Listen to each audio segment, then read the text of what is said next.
Ralph Miliband was a Belgian-born British sociologist who was known as a prominent Marxist author. He has been described as one of the best-known academic Marxists of his generation, in this manner being compared with E. P. Thompson, Eric Hobsbawm and Perry Anderson. Miliband was born in Belgium to working-class Polish Jewish immigrants. He fled to the United Kingdom in 1940 with his father, to avoid persecution when Nazi Germany invaded Belgium. Learning to speak English and enrolling at the London School of Economics, he became involved in left-wing politics and made a personal commitment to the cause of socialism at the grave of Karl Marx. After serving in the Royal Navy during the Second World War, he settled in London in 1946 and naturalised as a British subject in 1948. By the 1960s, he was a prominent member of the New Left movement in Britain, which was critical of established socialist governments in the Soviet Union and Central Europe.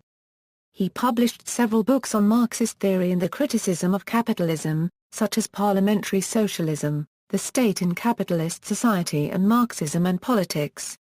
Both of his sons, David and Ed Miliband, went on to become senior members of the Labour Party following their father's death. David was to become the British Foreign Secretary, and Ed was elected party leader in 2010, resigning in 2015. Life and career. Early life, 1924–1940. Miliband's parents had grown up in the impoverished Jewish quarter of Warsaw, Poland. Samuel Miliband had been a member of the Socialist Jewish Labour Bund in Warsaw. In 1922, they were among the Polish Jews who migrated westward, to Brussels in Belgium, after the First World War. It was here that Miliband's parents first met, and they married in 1923. His father, Samuel, was a skilled craftsman who made leather goods, and his mother, Renia, traveled around selling women's hats. She was embarrassed by having to work in this profession, hiding it from her neighbors, but required the extra income due to the economic troubles of the Great Depression during the 1930s. Renia spoke Polish fluently, but her husband had only had a very basic education and, as such, probably only spoke Yiddish, but he taught himself French by reading newspapers. Their son, Adolf, was born in Brussels in 1924. He grew up in Brussels, and in 1939, aged 15, he became a member of Hazomer Hatzair, a socialist Zionist youth group.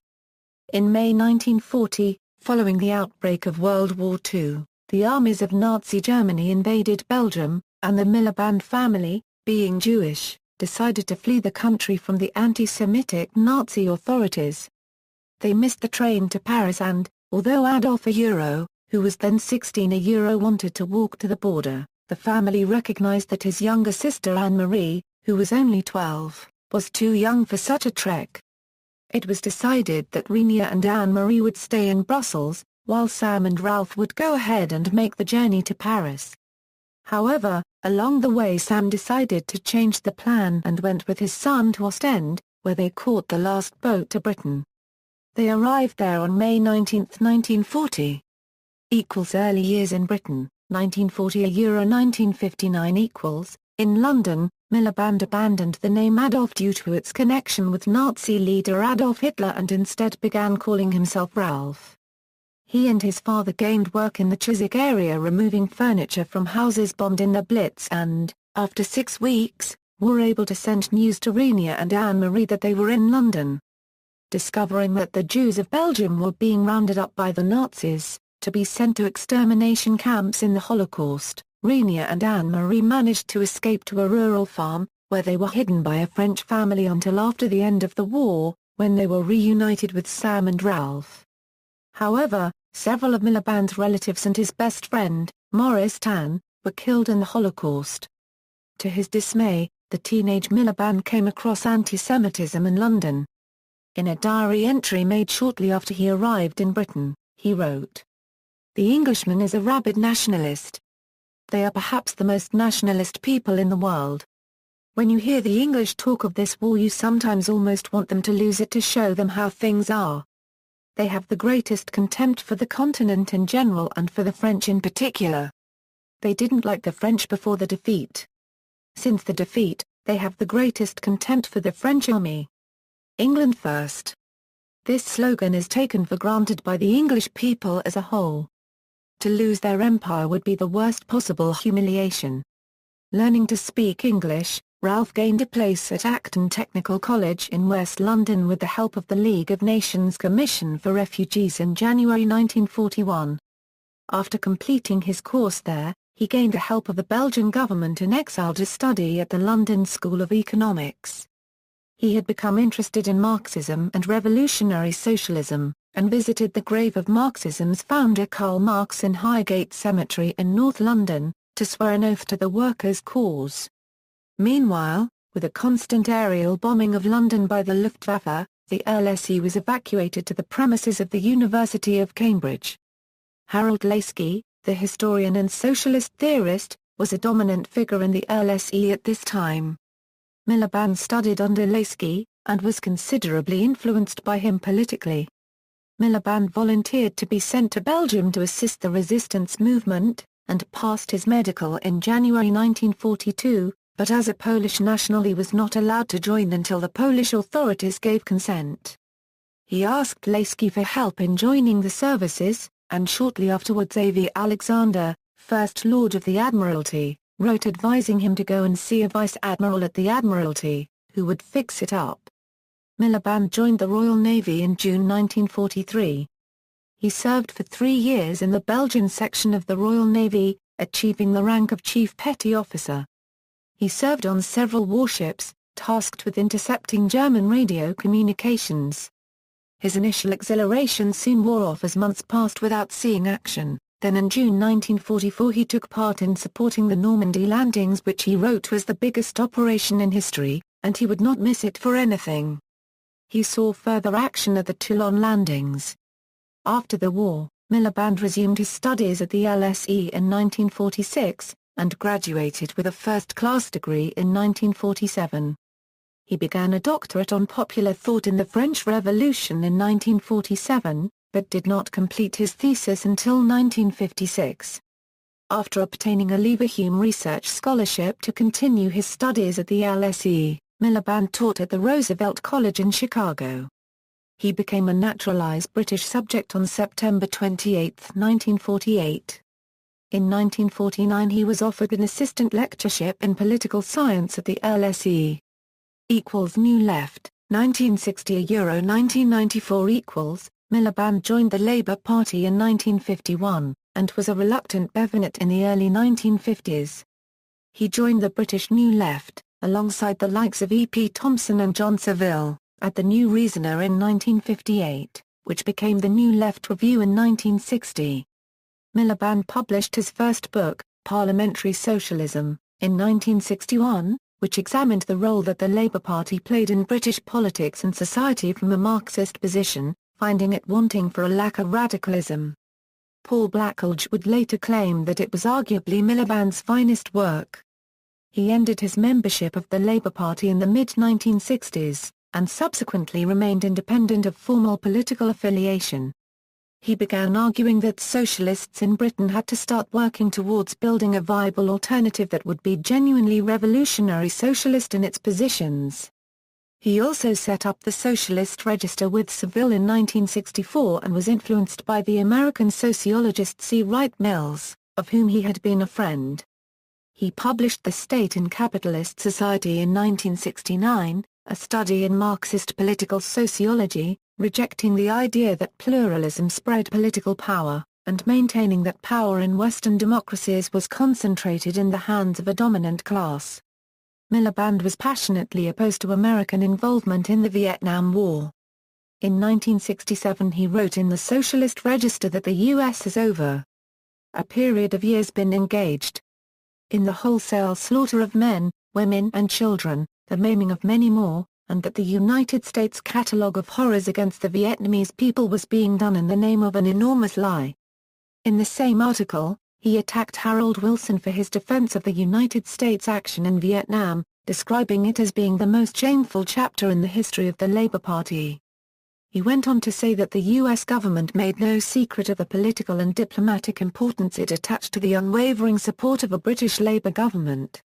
He left the ALll in 1972, having found himself torn by the controversies which had beleaguered the institution over the preceding few years, particularly the ALL's responses to student protests in the late 1960s. He took up the post of Professor of Politics at the University of Leeds.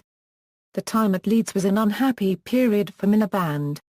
He suffered a heart attack soon after the move, and did not enjoy the administrative responsibilities as a head of department. He resigned in 1978, and subsequently chose to assume several posts in Canada and the USA. He took a professorship at Brandeis University in 1977, and also lectured at other universities in North America, including York University in Toronto and the City University of New York, although he remained based in London. He published Marxism and Politics in 1977, and Capitalist Democracy in Britain in 1982. By now Miliband was active in the Socialist Society with friends such as Tariq Ali and Hilary Wainwright. In 1985, his essay The New Revisionism in Britain appeared in the 25th anniversary issue of the New Left Review, in which he responds to writers associated with the Marxism Today magazines such as Eric Hobsbawm and Stuart Hall. Despite their differences, Hobsbawm had been a long-standing friend of Miliband. He suffered from cardiac problems in later life, and had a bypass operation in 1991. He died in 1994, survived by his wife and sons. He is buried in Highgate Cemetery, close to Karl Marx. His last book, Socialism for a Skeptical Age, was published in 1994, after his death. Personal life: Ralph married Polish-born Marian Kozak in September 1961. She was the daughter of a steel manufacturer, David Kozak, with a Polish-Jewish heritage, and also one of his former students at the ALll. They made a home in Primrose Hill, and later in Bolton Gardens, South Kensington, and had two sons, David in 1965 and Edward in 1969. David and Ed Miliband. His two sons both became Labour Party politicians, and in 2007 they became the first siblings to serve together as cabinet ministers since 1938. His elder son, David, was Labour MP for South Shields from 2001 to 2013. From 2005 to 2010 he served in the cabinet, latterly as Foreign Secretary. His younger son, Ed, was elected a Labour MP for the Doncaster North seat in 2005. From 2007 to 2008 he served as Minister for the Third Sector in the Cabinet Office and drafted Labour's manifesto for the 2010 general election. In October 2008 Ed was promoted to the position of Secretary of the newly formed Department of Energy and Climate Change. On September 25, 2010, he became the 20th leader of the Labour Party after a leadership contest in which David had also run. The journalist Andy Macksmith of The Independent, in comparing the lives of Ralph, David and Ed, said that the elder figure had a nobility and a drama that was lacking in his son's steady, pragmatic political careers. On September 27, 2013, the Daily Mail published an article disputing Ralph Miliband's patriotism. 3 days later, after negotiations, the paper published a response by Ed Miliband describing his father's life, and saying the Daily Mail's article was character assassination. At the same time as publishing this response, the newspaper reiterated its assertion and published an editorial refusing to apologize. The Labour leader's office responded that Miliband wanted the Daily Mail to treat his late father's reputation fairly. Rather than acknowledge it has smeared his father, the newspaper has repeated its original claim. This simply diminishes the Daily Mail further.